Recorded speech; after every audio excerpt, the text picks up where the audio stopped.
আমি পদ্মজা, পর্ব ৮। লেখিকা ইলমা বেহরোজ। আমি আছি আপনাদের সাথে নৌসিন পারভিন। আলো ফোটার পূর্বে নিদ্রা ত্যাগ করে 4 মা মেয়ে একসাথে নামাজ পড়ল। এরপর বারান্দায় শীতল বাটি বিছিয়ে 3 বোন পড়তে বসল। রাতভর ঝমঝম করে বৃষ্টি হয়েছে। বর্ষা স্নানে স্নিগ্ধ প্রকৃতি, মায়াবী সকাল। এমন সকালে কেউ ঘুমাতে চায়, আর কেউ বা বই পড়তে পছন্দ করে, অথচ পছন্দের অন্য যে কোনো কাজ করে। পূর্ণার ঘুমাতে ইচ্ছে করছে, পড়া একদমই সহ্য হচ্ছে না। পড়া থেকে উঠতেই সে মনোবাসনায় পূর্ণ করতে বিছানায় গায়ে এলিয়ে দিল, সাথে সাথে ঘুমিয়ে হারালো। পদ্মজা অনেক ডাকলো, উঠল না। এদিকে স্কুলে যাওয়ার সময় হয়েছে। হেমলতা বাইরে থেকে উঁকি দিয়ে প্রশ্ন করলেন, পূর্ণা ঘুমে? জি আম্মা। সে জানে না স্কুল আছে, তবুও কোন আক্কেলে ঘুমালো? মায়ের কঠিন স্বরে পদ্মজা ভয় পেল, পূর্ণা নির্ঘাত মার খাবে আজ। সে হেমলতাকে আশ্বস্ত করে বলল, তুমি যাও আম্মা, পূর্ণা কিছুক্ষণের মধ্যে তৈরি হয়ে যাবে।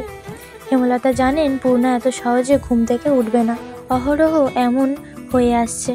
যতই আদর করে ডাকা হোক না কেন, বৃষ্টিমাখা সকালে তার ঘুম ছোটানো যায় না। পাশের কঞ্চি পূর্ণা খুব ভয় পায়। কঞ্চির বাড়ি না খাওয়া অবধি ঘুম পূর্ণাকে কিছুতেই ছাড়বে না। এ যেন ভূত ছাড়ানোর মতো। হেমলতা বাঁশের কঞ্চি আনতে যান। এদিকে পদ্মজা ডেকেই যাচ্ছে, পূর্ণা ওঠ, মারটা খাওয়ার আগে ওঠ। এই পূর্ণা, পূর্ণা রে, পূর্ণা ওঠ। পূর্ণা পিটপিট করে চোখ খুলে আবার ঘুমিয়ে যাচ্ছে। প্রেমা এই ব্যাপারটা খুব উপভোগ করেছে। একটা মানুষ এত ডাকাডাকিতেও কি করে না জেগে থাকতে পারে। সে নিষ্কণ্ঠ স্থির চোখে তাকিয়ে আছে বড় 2 বোনের দিকে। হেমলতা হাতে বাঁশের কঞ্চি নিয়ে ঘরে ঢোকেন। তা দেখেই পদ্মজা পূর্ণাকে জোরে চিমটি দিল। পূর্ণা মুখে বিরক্তিকর আওয়াজ তুলে আবার ঘুমে তলিয়ে গেল। তুই সর পদ্ম, ও মায়ের যোগ্য, পিটিয়ে ওর ঘুম ছুটাতে হবে। পদ্মজা মায়ের উপর কিছু বলার সাহস পেল না, দূরে গিয়ে দাঁড়ালো। হেমলতা পূর্ণার পায়ের গোড়ালিতে বাড়ি দেন, পাঁচ করে আওয়াজ হয়। পদ্মজা ভয়ে চোখ বুজে ফেলল, পা ছিঁড়ে গেছে বোধ হয়। ঘুমন্ত পূর্ণার মস্তিষ্ক জানান দেয় আম্মা এসেছেন এবং তিনি আঘাত করেছেন। সে চোখ খোলার আগে দ্রুত উঠে বসল। চোখ খুলতে খুলতে যদি দেরি হয়ে যায়। এরপর চোখ খুলল, বোকাশোকা মুখ করে মায়ের দিকে তাকালো পরিস্থিতি বুঝতে। পদ্মজা ঠোঁট টিপে হাসছে। প্রেমা জোরে হেসে উঠল।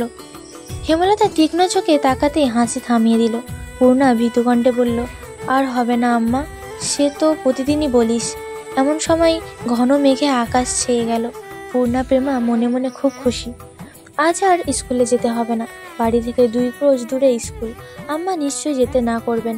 পূর্ণা খুশি লুকিয়ে প্রশ্ন করলো, আম্মা মেঘ আসবে মনে হয়, যাবো স্কুলে? মেঘ কি কইল তোকে? যাবি স্কুলে? হেমলতা চলে যেতে পূর্ণা ভ্রু কুচকালো, থম মেরে বসে রইল। পদ্মজা তাড়া দিল, বসে আছিস কেন, জলদি কর, নয়তো আবার পিটানি খাবি। পূর্ণা বিরক্তি নিয়ে তৈরি হলো। 3 বোন স্কুলের দিকে রওনা দিল। বর্ষাকাল চলছে। রাতে বিরতিহীনভাবে বৃষ্টি হয়েছে। রাস্তায় প্রচুর কাদা জমেছে। পথ চলা কষ্টকর। 3 বোন হাতে জুতা নিয়ে পা টিপে টিপে হাঁটছে।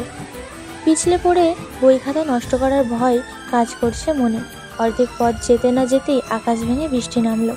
পদ্মজা পথের পাশ থেকে বড় কচুপাতা ছিঁড়ে নিল 3টা। 3 বোন কচুপাতা মাথায় আড়াল করলো, কিন্তু দেহ ও বই খাতা আড়াল করা গেল না। ভিজে একাকার হয়ে যাচ্ছে। পূর্ণা বিরক্তি প্রকাশ করলো, ধ্যাত, ভিজে স্কুলে গিয়ে লাভ কি আপা? দেখ পায়জামা হাঁটু অবধি কাদায়, আর বৃষ্টি পানি দিয়ে কি হয়েছে?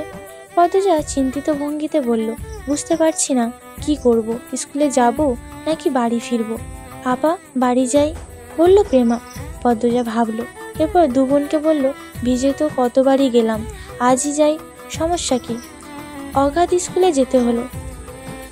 স্কুল ছুটির আগে বৃষ্টি পুরোপুরি থামেনি, তখনও গুড়ি গুড়ি বৃষ্টি পড়ছিল। বৃষ্টিতে ভিজে ভিজে বাড়ি ফেরার পথ ধরলো 2 বোন। প্রেমার 1 ঘন্টা আগে স্কুল ছুটি হয়েছে। পদ্মজা নিচু কণ্ঠে জিজ্ঞাসা করলো, আব্বা আসছিল স্কুলে? আসছিল। প্রেমারে নিয়ে গিয়েছে? তোর সাথেও তো দেখা করলো। পদ্মজা গলাটা করুণ শোনালো। পূর্ণার মন খারাপ হয়। আব্বা কেন তার এত ভালো আপাকে ভালোবাসে না? পূর্ণা পড়ে যাবি, সাবধানে হাঁট। পদ্মজা সাবধান বানিয়ে দিতে গিয়ে পূর্ণা ধপাস করে কাদা মাটিতে পড়ল। পদ্মজা আঁতকে উঠল। পূর্ণার পা নিমিষেই ব্যথায় টনটন করে ওঠে। পদ্মজা পূর্ণাকে তোলার চেষ্টা করে। পদ্মজাকে আঁকড়ে ধরেও উঠতে পারছে না পূর্ণা। কাঁদো কাঁদো হয়ে পদ্মজাকে বলল, আপা, পা ভেঙে গেল মনে হয়, কি ব্যথা করছে। মুচকেছে বোধ হয়, ঠিক হয়ে যাবে, ওঠার চেষ্টা কর। আমার গলা ধরে চেষ্টা কর। গ্রামের পথ, গুড়ি গুড়ি বৃষ্টি, পথে নেই কেউ। গৃহস্থরা ভাত ঘুম দিয়েছে। সামনে বিলে হই হই জল, তার পাশে ক্ষেত, ডানে বামে কাদামাটির পথ, পিছনে ঝোপঝাড়। পদ্মজার সাহায্য করার মতো আশেপাশে কাউকে দেখতে পেল না। পূর্ণা পা সোজা করার শক্তি পাচ্ছে না। পায়ে প্রচণ্ড ব্যথা, ঠোঁট কামড়ে কাঁদছে সে। পদ্মজা না পারছে পূর্ণাকে তুলতে, আর না পারছে পূর্ণার কান্না সহ্য করতে। সে মনে মনে আল্লাহর কাছে সাহায্য প্রার্থনা করছে। পদ্মজার উৎসাহে পূর্ণা মনকে শক্ত করে পায়ের পাতা মাটিতে ফেলল। সাথে সাথে শরীরে ব্যথার বিজলি চমকালো।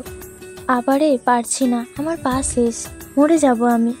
এসব বলিস না, পায়ের ব্যথায় কেউ মরে না। আহত পা ফুলে 2 ইঞ্চি উঁচু হয়ে গেছে। তা দেখে আতঙ্কে পদ্মজার চোখ মুখ নীল হয়ে গেল। তার কান্না পাচ্ছে খুব। পদ্মজার পূর্ণার পায়ে আলতো করে চাপ দিতেই পূর্ণা চেঁচিয়ে উঠল, একটু সাবধানে হাঁটলে কি হতো। ইস, এখন কি কষ্টটা না হচ্ছে। আপা, পা ব্যথা খেয়ে নিচ্ছে। পদ্মজা খুব কাছে পায়ের শব্দ পেল। চকিতে চোখ তুলে ক্ষেতের দিকে তাকালো। মুহূর্তে ঠোঁটে হাসি ফুটে উঠল। সে পূর্ণাকে বলল, পূর্ণা রে, আম্মা আসছে। হেমলতাকে দেখে পূর্ণার কলিজায় পানি পেল। মনে হলো মাকে দেখেই ব্যথা অনেকটা কমে গেছে। হেমলতা ছুটে আসেন, পূর্ণার মাথায় হাত বুলিয়ে বললেন, কিছু হয়নি, এসব সামান্য ব্যাপার। এরপর পদ্মজাকে বললেন, তুই বইগুলো নে। হেমলতা এদিকে সেলাই করা কাপড় দিতে এসেছিলেন। যার কাপড় ছিল সে অসুস্থ, তাই যেতে পারছিল না। বাড়িতেও কোনো কাজ মন টিকছিল না, তাই ছাতা নিয়ে বেরিয়ে পড়েন। ঘরে চুপচাপ বসে থাকার চেয়ে একটু মানুষকে সাহায্য করা ভালো। ফেরার পথে তিনি দূর থেকে দেখতে পেলেন 2টো মেয়েকে। একটা মেয়ে পথে বসে আছে, আর একটা মেয়ে পাশে। বিপর্যস্ত অবস্থায় তাদের। মেয়ে দুটিকে চিনতে পেরে বুক কেঁপে উঠল। পথ দিয়ে আসতে দেরি হবে, তাই তিনি ক্ষেতের পথ ধরেন। পূর্ণা ব্যথায় যেন নিঃশ্বাস নেওয়ার শক্তি পাচ্ছে না। একটা ভ্যান পাওয়া গেলে খুব উপকার হতো। 2 মিনিটের মাথায় ভ্যানের দেখা মিলল। অনেক দূরে ভ্যানের অবস্থান। ভ্যানে চিত্রা, লিখন সহ আরও 2 জন। তারা মাতব্বর বাড়িতে গিয়েছিল। যখন কাছাকাছি ভ্যানের অবস্থান, তখন চিত্রা, পদ্মজা আর তার মা বোনকে দেখল। উদ্বিগ্নতা নিয়ে ভ্যান থামাতে বলল। লিখনের নজরে ব্যাপারটা আসতেই সে তাড়াহুড়ো করে ভ্যান থেকে নামলো। চিত্রা আগে আগে এগিয়ে আসে, চোখে মুখে আতঙ্ক নিয়ে বলল, পূর্ণার কি হয়েছে? পদ্মজা বলল, কাদায় পড়ে পা মুচকেছে।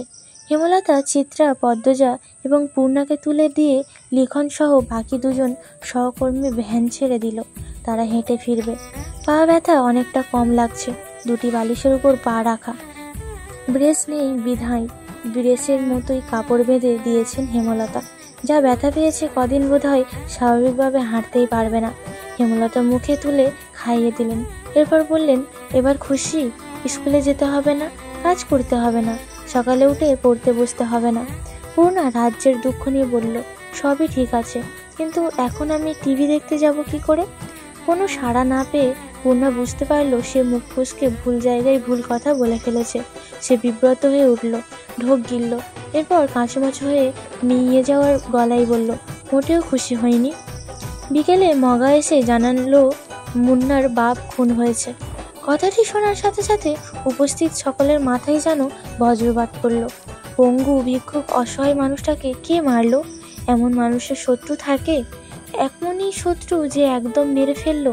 হেমলতা শ্বাসরুদ্ধকর কণ্ঠে প্রশ্ন ছুড়লেন, কখন? মগা বলল, দুপুরের কথা। দুপুরের 2টো কি 3টায় গ্রামবাসী জানতে পারে এই ঘটনা। আস্তে আস্তে সব গ্রামে খবর যাচ্ছে। লাশ নোয়াপাড়ার ধান খেতে পাওয়া গেছে। মুন্নার আত্মীয় বলতে কেউ নেই। দূর সম্পর্কে যারা আছে তারা মুন্নার দায়িত্ব নিতে চায় না। মাতব্বর মুন্নার ভার নিতে চেয়েছিলেন, কিন্তু মুন্না পদ্মজাদের বাড়ি থাকতে চায়। হেমলতা সানন্দে নিয়ে আসলেন মুন্নাকে। এখন থেকে মুন্না এই বাড়ির ছেলে। পদ্মজা, পূর্ণা খুব খুশি হলো। খুশি হলো না প্রেমা। মুন্না প্রেমা সমবয়সী। প্রেমা ভাবছে তার আদরের ভাগ বসাতে মুন্না এসেছে। হেমলতা ব্যাপারটা বুঝতে পেরেছেন। পদ্মজাকে বললেন, প্রেমার পছন্দ হচ্ছে না মুন্নাকে। 2 জনের মধ্যে সখ্যাত করে দিস, যাতে একজন আরেকজনকে আপন চোখে দেখে। পদ্মজা আশ্বস্ত করে বলল কয়েকদিনে মিশে যাবে দুজন। পূর্ণা ব্যথায় ঘুমাতে পারছে না। প্রেমা মুন্না খুব কেঁদেছে। এখন ক্লান্ত হয়ে বেঘরে ঘুমাচ্ছে। রাত তো কম হলো না। পূর্ণা মা বোনের বৈঠক দেখে বলল, আম্মা, মুন্নার নতুন নাম রাখা উচিত। কেন? এখন থেকে মুন্না আমাদের ভাই, আমাদের নাম প দিয়ে, তাই ওর নামও প দিয়ে হবে, তাই না আপা? হেমলতা হেসে বললেন, তুই নাম রাখ তাহলে। রাখছি তো, প্রান্ত মোড়ল। মুন্নাকে জানা সকালে রাজি হলে এরপর সবাই নায়ক ডাকবো। রাজি হবে না মানে? পিটিয়ে রাজি করাবো। হেমলতা মৃদু হাসলেন। পূর্ণা অসুস্থ হলে খুব কথা বলে, মুখ বন্ধ রাখতেই পারে না। অনেক বছর আগের ঘটনা বা কয়েক বছর পর কি হবে তা নিয়ে অনবরত কথা বলতে থাকে। গহীন অন্ধকার। আজ বোধহয় অমাবস্যা। হেমলতা কালো চাদরের অবরণে ঘাপটি মেরে বারান্দায় বসে আছেন। হাতের কাছে ছুরি লাঠি। গত 3 দিন ধরে তিনি ঘরের পাশে পায়ের আওয়াজ শুনছেন। তখন ঘরে মোর্শেদ ছিল, একজন পুরুষ ছিল, বুকে সাহস ছিল। আজ মোর্শেদ নেই। মুন্নাকে বাড়িতে আনাতে তিনি ঝগড়া করে বাড়ি ছেড়েছেন। কবে ফিরবেন ঠিক নেই। আজ কিছুতেই ঘুমানো যাবে না।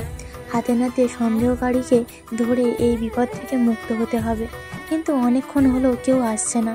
চোখ বুজে আসছে হেমলতার। সারাদিন অনেক খাটুনি গেল। কাদামাটিতে ছপ ছপ শব্দ তুলে কেউ আসছে।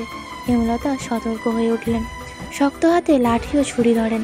পায়ের শব্দটা কাছে আসতেই তিনি বেরিয়ে আসেন। অন্ধকারে পরিষ্কার মুখ নয়, আন্দাজে ছুঁড়ে মারেন লাঠিটা বেশ ভালোভাবেই পড়ল সামনের জনের উপরে। পিছনের জন দৌড়ে পালালো। লোকটি আর্তনাদ করে বসে পড়ল মাটিতে। পরক্ষণেই পালানোর চেষ্টা করলো, কিন্তু পারল না হেমলতার জন্য। হেমলতা দ্বিতীয় লাঠি দ্বারা আবারও আঘাত করলেন। তার তীক্ষ্ণ দৃষ্টি স্থির। আহত ব্যক্তির আর্তনাদ চিৎকার শুনে বাড়ির ভেতর থেকে ছুটে আসে সবাই। টর্চের আলোতে চারিদিক আলোকিত হয়ে উঠল। হেমলতা স্বাভাবিক ভঙ্গি নিয়ে দাঁড়িয়ে আছেন। তিনি যেন জানতেন এই লোকের আসার কথা ছিল। শুটিং দলকে তিনি আজই বের করবেন, তবে শান্তি। পদ্মজা, প্রেমা, মুন্না বেরিয়ে আসে। পূর্ণা ঘরে রইল। পদ্মজা ডিরেক্ট আবুল জাহেদকে দেখে চমকালো। তখন কোথা থেকে আগমন ঘটল মোর্শেদের। এই পর্যন্তই ছিল পদ্মজা পর্ব 8। পরবর্তী পর্বগুলো শোনার জন্য চ্যানেলেই চোখ রাখুন। সবাই ভালো থাকবেন, সুস্থ থাকবেন।